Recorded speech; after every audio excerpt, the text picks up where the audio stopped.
Google Gemini से जहां लोग ऐसी लॉन्ग वीडियोस भर भर के क्रिएट कर रहे हैं, वहीं आप 10 सेकंड से ज्यादा लंबी वीडियोस क्रिएट ही नहीं कर पा रहे। क्यों? तो चलिए बताता हूं क्यों और कैसे आप इस तरह की लॉन्ग वीडियोस गूगल जेमिनी से क्रिएट कर सकते हो। तो सबसे पहले आपको ऐसी लॉन्ग वीडियोस क्रिएट करने के लिए चाहिए एक लंबी स्टोरी जो चैट जीपीटी से लिखवा सकते हो। या अगर आपके पास पहले से ही कोई स्टोरी है तो उसे चैट जीपीटी में पेस्ट करके आगे क्या करना है वो बताने से पहले आप इन वीडियोस को 10 सेकंड तक ध्यान से देखो।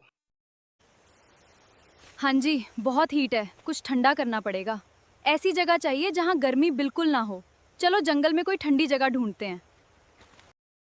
अगर आपने इन वीडियोस को ध्यान से देखा होगा तो 10 सेकंड से पहले आपको इन वीडियोस में कोई कट या ट्रांजिशन देखने को जरूर मिला होगा। और सिर्फ यही वीडियोस ही नहीं बल्कि जितनी भी AI long videos Google Gemini से बनाई जाती है उन सभी में आपको हर 10 सेकंड से पहले कोई कट या ट्रांजिशन जरूर दिखता होगा। बट क्यों? तो वो इसीलिए क्योंकि जेमिनी से एक बार में 10 सेकंड की वीडियो ही जनरेट होती है और ऐसी लॉन्ग वीडियोस क्रिएट करने के लिए लोग पहले से ही एक लंबी स्टोरी तैयार कर लेते हैं। फिर उसी स्टोरी को चैट जीपीटी में पेस्ट करके बोलते हैं कि ये मेरी लॉन्ग वीडियो की स्टोरी है। अब इसी स्टोरी को 10-10 सेकंड की छोटी छोटी वीडियो क्लिप में डिवाइड करो और हर वीडियो क्लिप के लिए एक अलग वीडियो प्रॉम्प्ट तैयार करो। इसके बाद चैट जीपीटी पूरी स्टोरी के लिए 10-10 सेकंड के अलग अलग वीडियो प्रॉम्प्ट लिख कर दे देता है। फिर पहले प्रॉम्प्ट को लोग कॉपी करके जेमिनी में जाके पेस्ट कर देते हैं। फिर पहली वीडियो क्लिप बन के तैयार हो जाती है और ऐसे ही लोग एक एक प्रॉम्प्ट से सारी वीडियो क्लिप्स जनरेट कर लेते हैं। इसके बाद सभी क्लिप्स को अपने एडिटिंग सॉफ्टवेयर में डाल के आपस में जोड़ देते हैं। फिर उनकी लॉन्ग वीडियो बन के तैयार हो जाती है। तो इसी प्रोसेस से आप भी जेमिनी से लॉन्ग वीडियोस क्रिएट कर सकते हो।